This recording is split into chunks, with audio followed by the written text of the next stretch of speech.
Леонід Данільчик. Цикл оповідань «Хутір Мазури». Оповідання Узляне. Долоня лягла на хвіртку, і пальці машинально зішкрябали і без того облуплену зелену фарбу. Холодний метал ошпарив. Михайло відірвав руку, потримав кулак над залізом, наче намагаючись його нагріти. Лютий мороз завзято щипав. Михайло підтиснув губи, озирнувся на запряжених у віз коней. Набрав у груди рішучості, штовхнув ліктем брамку та увійшов у двір. Дверцята репуче пропустили і застрягли в снігу. Кілька кроків, пошарпані двері, тепло напаленої хати. Михайло отрусився на веранді, скинув тулуб, пройшов коридор, сіпнувся. Корова ображено промичала і потопталась на місці. Сморід худоби змусив покривитись. В холодні зими тварин забирали до хати, тому в Узлянах ніхто не стелив дерев'яних підлог. Пройшов ґрунтом до наступної кімнати. Притулився до одвірка. Соня кутала дітей, сина та доньку. Озирнулась. Рішучість в очах чоловіка насторожила. «Михайле!» «Збирай речі!» «Куди?» «Геть з того хліва! Мені обридло!» Задзюрчав потік коров'ячої сечі. Це обірвало і водночас завершило пояснення. Михайло болісно замружився. Поволі підніс долоню та стиснув обличчя. «Збирайся! Їдемо в Мінськ! Мені дають роботу на заводі і гуртожиток!» Софія опустила очі. Тихо, наче боячись спровокувати бурю, підступила до шафи. Розкрила дверцята. З веранди долинув шум. Михайло не обернувся, дочекався, доки тесть скине верхній одяг та прийде в кухню. Худорлявий, гострий, немов стальний прут Микола промайнув за спиною зятя. Сівся за стіл та по-хазяйськи поклав долоні на кострубаті дошки, вкриті вицвілим целофаном. Михайло дочекався тиші, неквапно розвернувся, дістав із внутрішньої кишені піджака пляшку та вступив до кухні. Промовив: «Є розмова!» Господар кивнув. Губи ледь помітно розтягнула посмішка. Суха рука підсунула два мутних від бруду стакани. Михайло скрипнув зубами. Його бісили гусарські замашки тестя.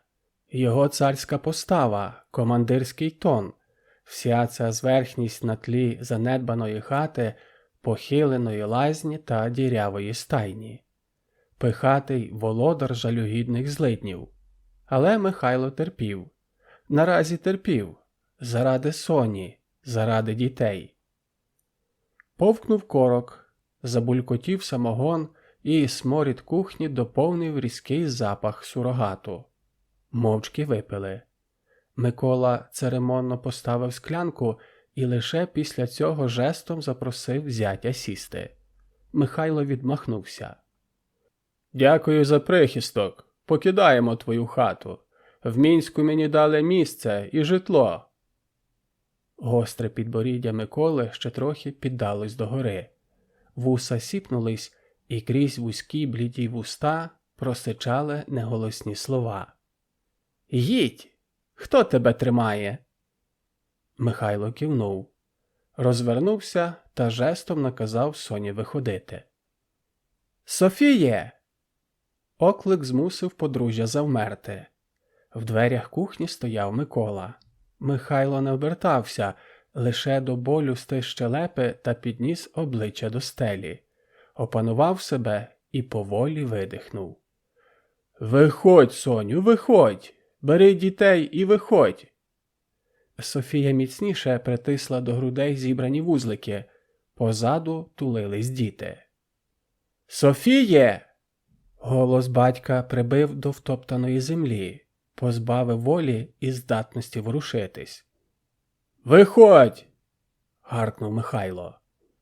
Не обертався, тримався на межі, тримався, щоб з розвороту не вгатити тестю в зуби. Глибоко вдихнув.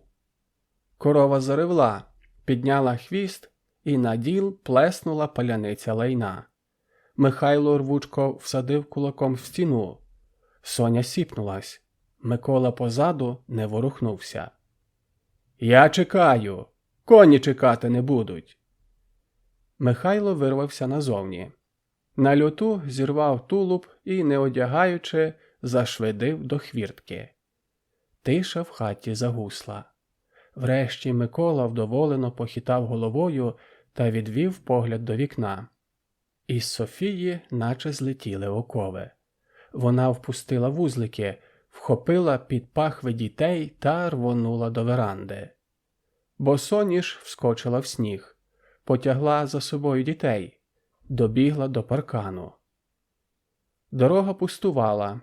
Десь в кінці засніженого села замерехтіла та зникла непевна примара. Соня опустилась на коліна, притулила голівки сиріт до щік та оросила безсилими слізьми. «Софіє!» Голос батька наказував негайно повернутись.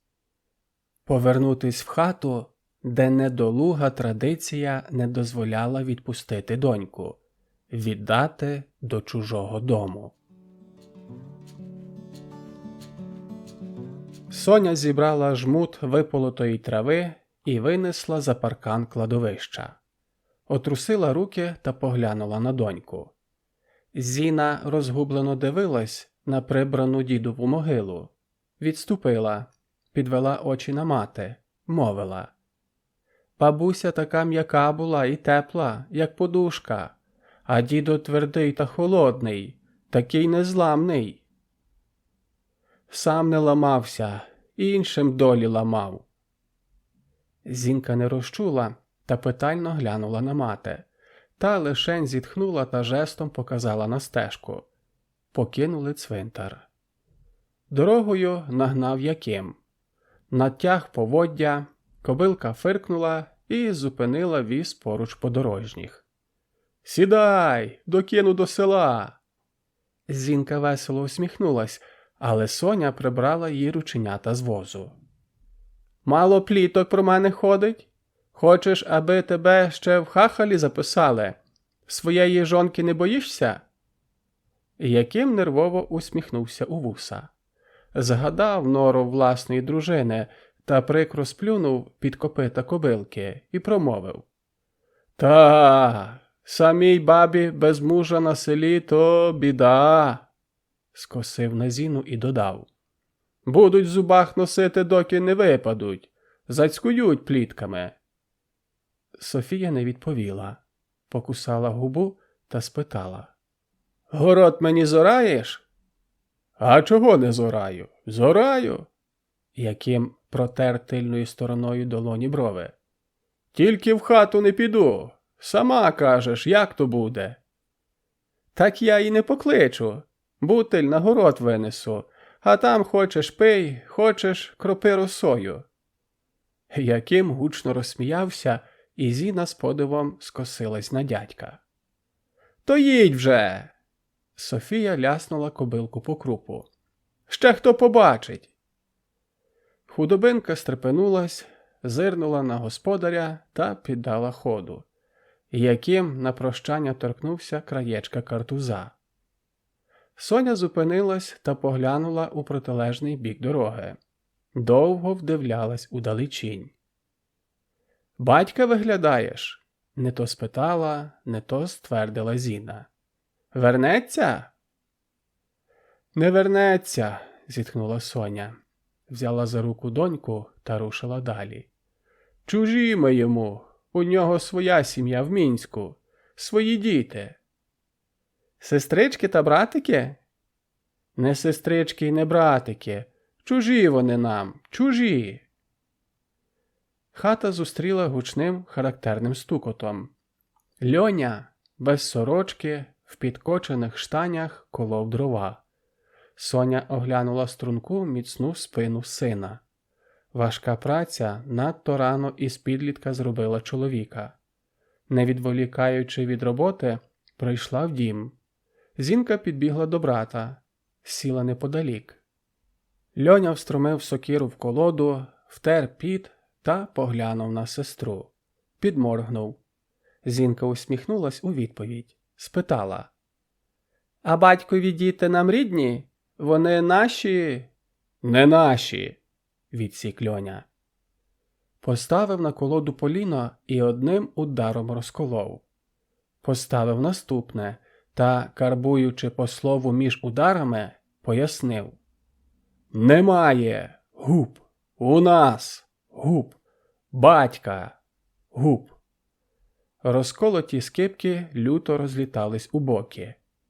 «Не було, губ, і ніколи, губ, не буде, губ». Зупинився та довго, неприязно дивився на сестру. Врешті, ледь стримуючи гнів, прошипів. «Чуєш мене? Немає!» Знову виклав поліно та злосливо вгатив сокирою. «І не буде!» Від паркану долинув лемент. Діти озирнулись. З дороги, істерично запльовуючи брудну кофту, голосила Вірка, Якимова дружина.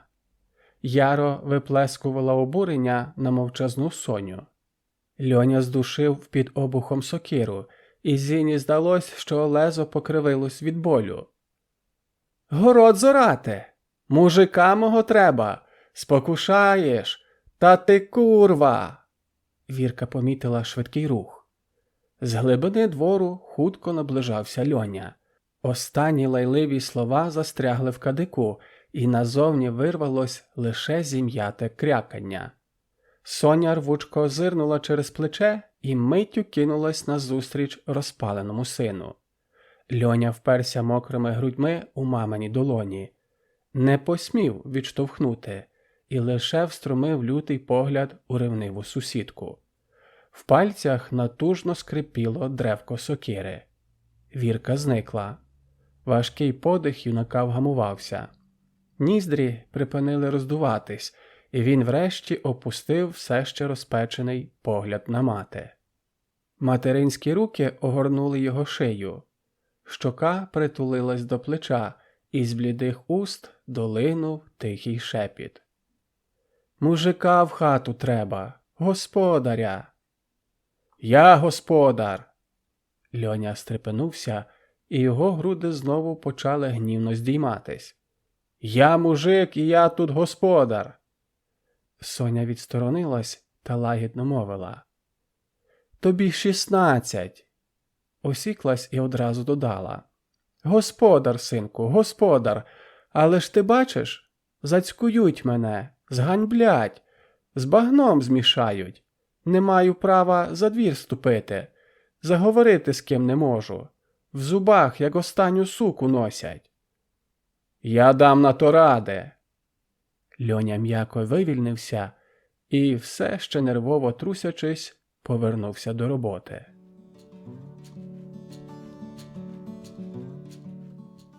«Хто це?» Питання оглушило. В півмряці кухоньки запала тиша. Соня відставила навпівпорожню склянку і вперла тривожний погляд в сина. Льоня стояв у дверній проймі, гидливо оглядав Петра. Той відсалютував стаканом, вижлуктав самогон і усміхнено повернув посуд на стіл. «Це Петро!» Соня встала і несвідомо перегородила собою шлях між сином та чоловіком. «Я бачу, що Петро, що він...» «То мій муж!» «Господар!» з викликом уточнив Петро. Льоня зирнув на матір і стримано промовив. «Я тут господар!» Обійшов стіл та почав накладати їжу. Сів. Петро підсунув недопитий Сонею келих. Льоня підняв очі, питально поглянув на матір. Та пояснила. «Ми розписались. Сьогодні». Льоня лише кивнув. запхав в рот драник. Повільно, ретельно жував. Мовчали. Петро налив і, не чекаючи компанії, випив. В пімряці змішалось тривожне напруження, стримана злостивість і п'яна байдужість. Врешті Льоня доїв останній шматок і відсунув тарілку. Вийшов. За ним майнула мати. Зупинила, обійняла і замурмотіла впівголоса. «Так ти не лютуй! Ти ж мене зрозумій! Буде в хаті муж! Тож він так, для людей, щоб не наговорювали. Ти розумієш, ти господар, то твоє, ти!» «Мамо!» Льоня погладив мамині долоні і відсторонив обійми. «Я розумію, тільки хай він ні слова. Чуєш? Ні півслова мені!» «Льоню!» П'яний оклик Петра шарпнув слух.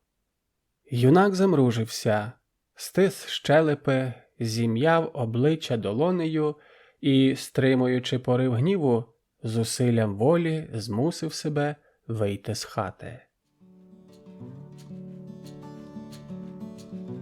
Соня оглянула пасовисько. Тварини заполонили широкий луг та ліниво спустошували зелень. В узлянах сільську худобу випасали гуртом, одним стадом. Пастуший обов'язок почергово переходив з однієї хати на наступну.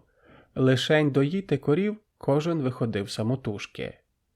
Важкі відра з молоком обривали натруджені руки. Соня не зупинялась. Ось уже й дорога. Довга дорога до села і довга дорога селом. «Трррр!» – забурчав Яким та зупинив свою кобилку поруч Соні. «Сідай!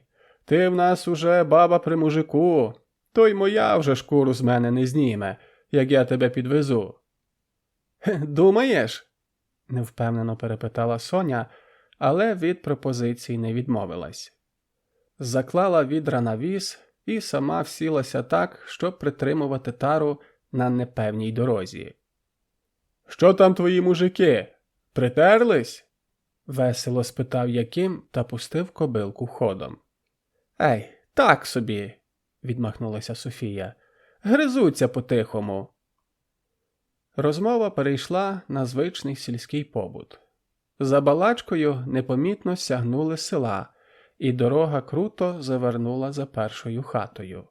Яким підстьобнув кобилку, і віз скрипуче прискорився. Уже поруч дому, на запиленому шляху, заметушилась дрібна фігурка Зінки. Дівча виглядало матір. Соня стривожилась, зістрибнула та рвонула до хвіртки. З дому долинав крик. «Я отець тобі! З тебе послух і покора!» П'яний голос втонув у гуркоті. Софії потемніло в очах. Ринулась до хати, але з порогу зійшов Льоня. Багряне обличчя потворила маска гніву. Юнак пересік подвір'я і, побачивши матір, зупинився, дещо вгамувався. Слідом в дверній проймі з'явився Петро. Похитнувся і з розмаху жбурнув в пасенка сокиру. Сп'яну влучив у дружину. Древко вгатило Соні в плече. Зойкнула. Льонею шарпнуло. Гальма обірвались. Юнак кинувся до порогу. Зволік відчима і в 2 удари збив з ніг. Петро схопив пасенка за коліна. Рвонув. Повалив на землю. Вмостився зверху і посипав ударами. Льоня вигнувся містком, перекинув нападника. Лівиця вбила Петрове обличчя в багно. Під правицею хруснули ребра. Юнак стіпив кулаки в замок і, наче обухом сокири, вбивав відчима в ґрунт. Соня кинулась до сина. Відтягла і закрила собою Петра. Не з жалю, не з любові до чоловіка. Лиш би вберегти сина від гріха, від необачного вчинку, від непоправної помилки, від зламаної долі. Льоня не зрозумів мотиву. Прийняв це як вибір. Встав. Прохрипів, долаючи задишку. «Значить, він?» «Сину!» «Льончик!» – схлипнула Зіна. «Значить, він?» – повторив Льоня. Схаркнув вбік, ображено задер підборіддя і, важко дихаючи, подався геть. Скрипнула хвіртка, і Льоня вийшов на дорогу. Не озирнувся на волання матері, не озирнувся на оклики сестри. Зник за рогом. Зник, де колись в такому ж запаленому образою гніві зник його батько. Проте пішов не назавжди. Пішов, щоб повернутись. Повернутись через 10 років. Довести всім. Довести собі. Довести, що життя він не змарнує. Підтримайте наш канал на канапі. Підпишіться.